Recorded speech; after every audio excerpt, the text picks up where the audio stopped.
जीर्ण झालेले घर पाडण्याची मजुरी काम मिळाल्याने अन्य एकाकडून व्हायब्रेटर मशीन किरायाने आणून मजुरीचे घराचे स्लॅब पाडत असताना स्लॅब व घराची भिंत अंगावर पडून मजुराचा जागीच मृत्यू झाल्याची घटना घडलेली आहे। ही घटना 25 जुलै रोजी दुपारी 12 वाजताच्या सुमारास तालुक्यातील सोनी येथे घडली। प्रफुल्ल प्यारेलाल रामटेके वय वर्ष 25 राहणार विरशीवाड हेटी वडसा जिल्हा गडचिरोली असे घटनेतील मृतक युवकाचे नाव आहे। पोलीस सूत्रानुसार प्रियकांता गोपीचंद बावणे यांचे मालकीचे घर जीर्ण झालेले आहे। पावसाळ्यामुळे हे घर कधीही पडण्याची शक्यता असल्याने घरमालकाने व्हायब्रेटर मशीनच्या सहाय्याने घर पाडण्याचे ठरविले। दरम्यान घरमालकाने व्हायब्रेटर मशीनच्या सहाय्याने घर पाडण्यासाठी गडचिरोली जिल्ह्यातील हेटी येथील प्रफुल्ल प्यारेलाल रामटेके याला पाचारण केले होते। हाताला मिळेल ती मजुरी करून प्रपंच चालविणारा प्रफुल्लला व्हायब्रेटर मशीनने घराचे स्लॅब पाडण्याचे काम मिळाल्याने त्याने एका व्यावसायिकाकडून विद्युतवर चालणारी घर पाडण्याची व्हायब्रेटर मशीन किरायाने आणली।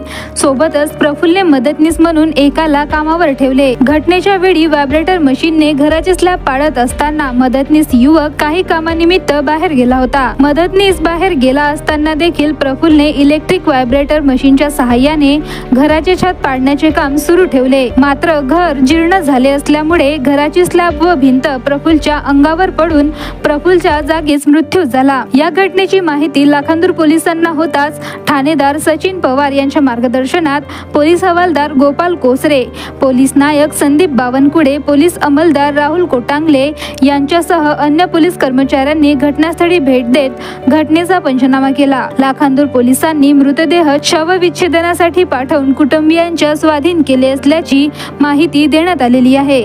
या घटनेची नोंद लाखांदूर पोलिसांनी घेतलेली आहे। भंडारा गोंदिया जिला वासियों के लिए खुशखबर है। अब आपका मनपसंद channel BS crime media news अब आपके केबल नेटवर्क पर, जी हां, अपने केबल नेटवर्क के एशियन चैनल नंबर 13 पर उपलब्ध है। BS क्राइम मीडिया न्यूज पर खेल, राजनीति, क्राइम, साहित्य व अन्य खबरें प्रकाशित की जाती है। हमारे साथ जुड़ने के लिए तथा हमारे चैनल में खबरें, विज्ञापन आदि के लिए संपर्क करें 8669151757 पर।